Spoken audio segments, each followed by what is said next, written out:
Okay, hey, we're going to try a little different format here for today's video. Um, we're continuing our work in ecology, and we're wrapping up a big topic here, and then um, moving on to some plants actually after this. We've been actually spending a lot of time talking about how energy transfers through ecosystems. It might not seem like we've been talking about that, but really we have ever since we're talking about ecological niches and food chains and food webs and predator-prey relationships. All of those things have to do with energy moving through ecosystems. Now, energy, as we know, is not efficient as it moves through. In fact, each stage it transforms, we lose approximately 90% of that energy. Thankfully for us, we get a fresh source of energy every day via the sun. Okay, so we're not concerned about energy is disappearing and now we're gonna, survive because the sun's providing that for us. Matter, on the other hand, we do not get a fresh source of every day. So if you think about it, it's not like, all the water on Earth. It's not like we get a fresh supply of water from space each day or a fresh supply of oxygen or those kind of things. The matter that is here is the matter that has been here for millions of years. Yes, asteroids sometimes hit, and yes, they have, carbon and hydrogen and those kind of things in there, but that's a small fraction of what's on Earth. Matter instead cycles and has been for quite some time. We're going to talk about three today. So kind of a little bit of a longer day, but I bet we can handle it because the first one is one that we should be familiar with. All right, the water cycle, I feel like gets hit well in the younger years of science. And that is this whole idea of we have precipitation. So water coming down from the clouds onto the earth. From there, it can, sit in lakes and oceans. It can, one of my favorite words here, percolation. So it can percolate into groundwater, etc. But eventually, due to sunlight and those kind of things, that water is going to evaporate. Anyone with a fish tank knows that water evaporates as it sits there.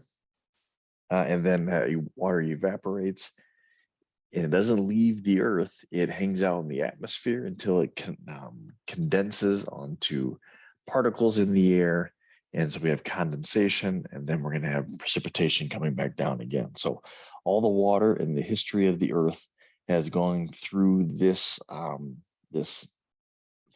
cycle, these phases here as it's going. So the same water you're drinking today is the water that the dinosaurs drank millions of years ago. Okay, here's another look at the water cycle, kind of an older picture there, but gets the job done. So when we're concerned about the water cycle, it's not that we're running out of water. It's, like I said, it's not like water is disappearing into space. We're concerned about where that water is going. Okay, us as humans, we have our civilizations and societies that we want certain parts to have moisture and other parts to be dry. And we want to control that. Well, it doesn't always want to behave the way that we do. This is actually look at Davenport, Iowa. This is my hometown, and this is what it looks like almost every spring, and that is the Mississippi River floods. The people that settled Davenport, Iowa, decided to build the town on a floodplain, and so every spring, as snow melts in the north and the spring rains come, water goes places that it shouldn't. Here's our little minor league baseball stadium. They made it waterproof so teams can still play and practice while the flood season's about. Currently, now these are old pictures from Hurricane Harvey, but as I'm making this video, there's a hurricane slamming the state of Florida right now. This dropping off huge amounts of water that is not where we would prefer it. And yet we have other parts of the United States that seem to be waterless. All right, this is Lake Mead.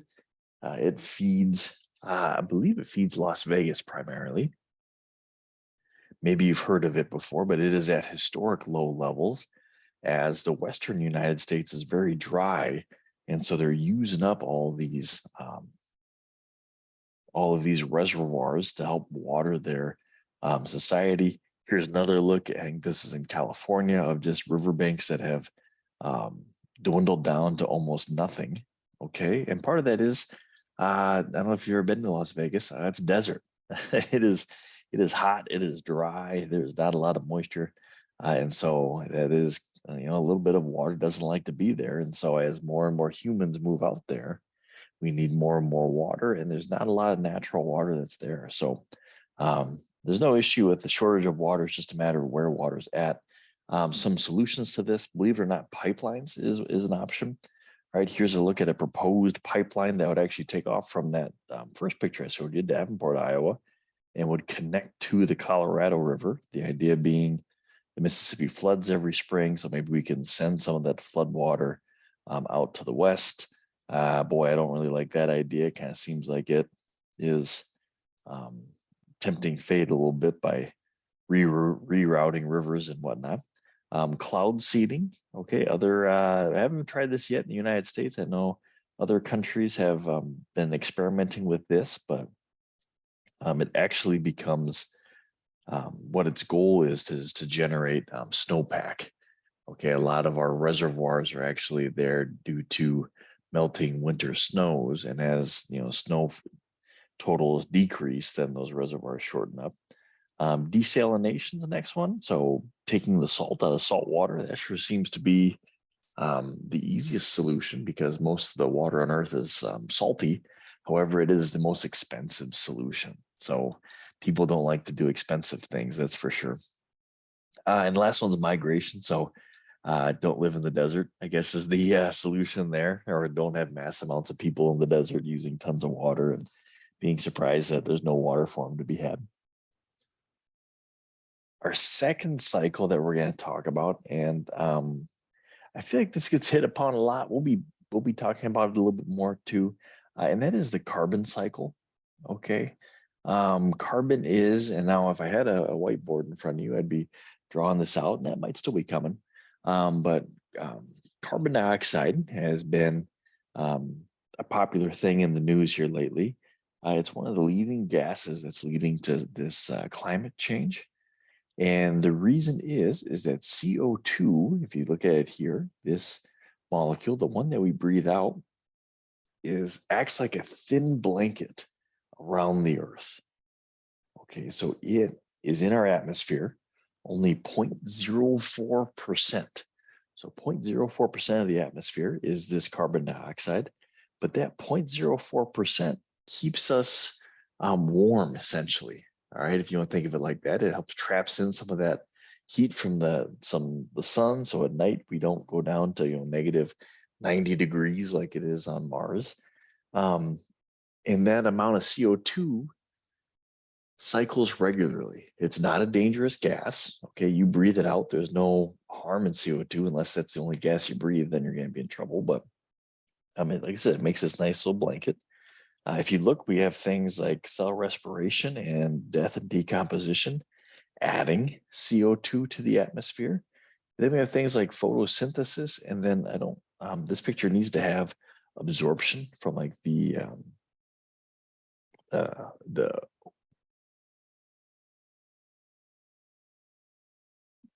sorry, cut out there. Absorption from like the lakes and streams, etc. That are absorbing CO2. The big one is the one in the middle. Okay, we aren't adding any more carbon to the earth, but we are digging up these fossil fuels from old, dead, and decomposing plants, essentially, and we are burning them and releasing extra CO2 into the air.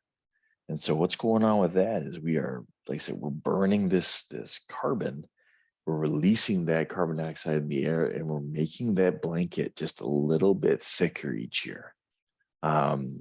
It's not bad enough right now that it's altering our life dramatically. But if you think about it, think about what happens if you keep adding, if you're trying to sleep at night and you keep adding blankets onto your bed. All right, there'll be times where like, oh, that's fine, it's not a big deal. But you start getting warmer and warmer and warmer, and suddenly we're getting, becomes too hot for the human, for people to sleep in. The same is true with the earth there. So more about CO2 later on. And our last cycle here, I don't have a title for it. Shoot, don't have a title for it. Is our nitrogen cycle. Okay, so nitrogen is the third form of matter we're going to talk about cycling. There are other cycles as well. All right, there's a phosphorus cycle and all kinds of things, but with nitrogen, the big thing with nitrogen is that actually the majority of the atmosphere is nitrogen. We just can't use it. All right, it's in the form of N2, which is fairly unreactive to anything that we have. However, we have three ways over on the left, if you look, fixating it. All right, we have atmospheric fixation, so lightning. Lightning is powerful enough in that it rips apart those nitrogen atoms that are in the air and puts it in a form that can be used. We have biological fixation, mainly in the form of legumes, right? Or those kinds of plants. Legumes would be like the bean family, soybeans, lima beans, pinto beans. They have a unique relationship with bacteria that they can actually harvest that nitrogen from the air. If you talk to any farmers ever, and we should just know this being in the Midwest, that you can't plant corn on the exact same ground every year. You have to mix in beans and corn because corn absorbs all the nitrogen from the soil, and then beans will take nitrogen from the air and put it back in the soil for us. Okay, so those are two natural ways. And if you look different, we get our nitrogen from those sources. That nitrogen breaks down and it gets added into our ecosystems. That's all good.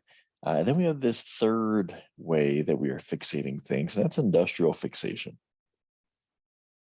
Now, this is in a factory, and they're able to mass produce fertilizer by ripping apart those nitrogen molecules on their own. And so we're mass producing this fertilizer, we're adding it to croplands, and we're creating more of this ammonium and nitrite and nitrates that are having some pollutant problems in different ecosystems as we're going. So once again, just like the carbon cycle, it's not like we're making more nitrogen. We're just changing its form and taking it from different places and adding it to places that it's not used to. And that's changing the ecosystems that are there. All right. So those are the three matter cycles. That was a lot. There's another picture of that same thing. Encourage you to go check out some of your own resources on that too, because we covered a lot right there.